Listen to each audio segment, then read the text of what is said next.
ایک بائبل میں ایک ریفرنس ہے ہیبرو 5 چیپٹر 7 میں، ہیبرو 5 اور باب 7 جی اس کے الفاظ جی ہیبرو 5 چیپٹر 7 سوری ہیبرو 5 ٹھیک ہے چیپٹر 5 ورس 7 چیپٹر 5 ورس 7 ہیبرو ٹھیک ہے. اس کے الفاظ یہ ہیں کہ in the days of his flesh when he had offered up prayers and supplication with strong crying and tears unto him that was able to save him from death and was heard in that he feared. یہ ترجمہ سنا ہے نا پہلے، آپ انگریزی شروع کر دی آپ نے اردو کلاس میں.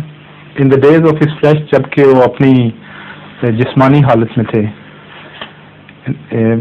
when he had offered up prayers. پہلے آپ ہیبرو کا تعارف بھی کرا دیں کہ ہیبرو کیا چیز ہے. یہ جو بائبل کی 4 بنیادی کتب ہیں ان میں سے نہیں ہے. جو بعد میں اپوسٹلز نے بعض خطوط لکھے یا بعض اور تفسیر وغیرہ کیے، ان پر مشتمل جو کتابیں بائبل میں انجیل میں شامل کی گئی ہیں ان میں ہیبرو ہے. ٹھیک ہے کہ نہیں؟ جی. اس کا مصنف کون ہے؟ کوئی ایک اپوسٹل ہے یا کئی ہیں؟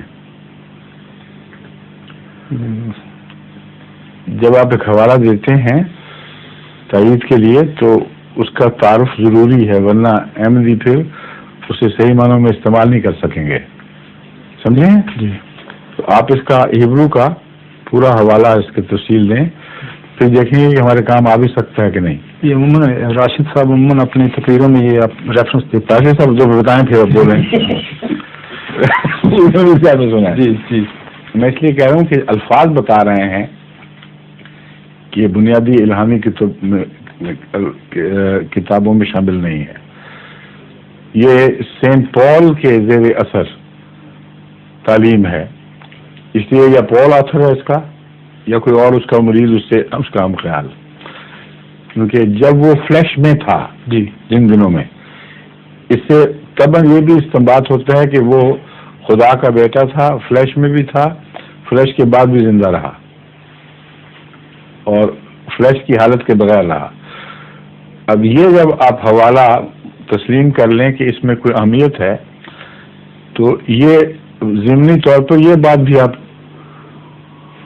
اہم بات کے طور پر مان لیں گے، ورنہ تجزیہ کرنا پڑے گا ہر دفعہ کہ اس سے یہ بات امپلائڈ ہے. اس سے معلوم ہوتا ہے کہ جو بھی لکھنے والا ہے وہ خدا نہیں ہے، ایک بندے کا کلام ہے جس نے اس عقیدے کو اپنی اس بات میں داخل کر لیا ہے.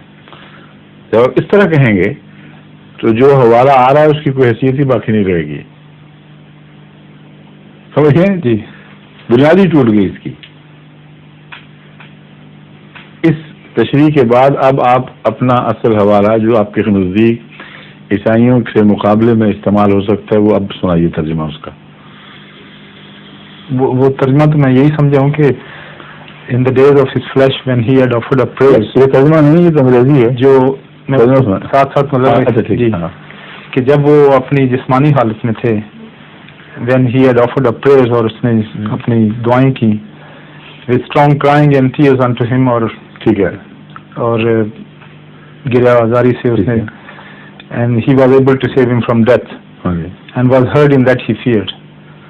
اور یہ جب یہ جو ڈیتھ ہے جی یہ سینٹ پال کے حوالے سے ہی بات ہو رہی ہے ساری.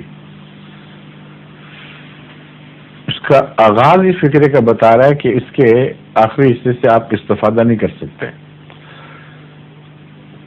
وہ یہ کہہ رہے ہیں کہ جب تک وہ فلیش کی حالت میں تھے، فلیش سے علیحدگی ڈیتھ نہیں تھی، بلکہ فلیش کی حالت میں یہ دعا کرنا کہ مجھے روحانی موت نہ ملے وہ قبول ہو گئی. ورنہ پہلے فکرے ہی میں ان کا خدا ہو کر جسمانی حالت میں رہنا یہ داخل ہو گیا ہے. اس لیے اگر اندھا دھند اس سے استفادے کی کوشش کریں گے تو کوئی ہوشیار عیسائی جو سمجھتا ہے ان باتوں کو وہ آپ کے سامنے بات کھول دے گا کہ آپ سمجھ ہی نہیں رہے بات کی، ہم پہ اعتراض کیا کر رہے ہیں، بات کی آپ کو سمجھ ہی نہیں، آپ ہم پہ اعتراض کیا کر رہے ہیں. سمجھ گئے؟ جی.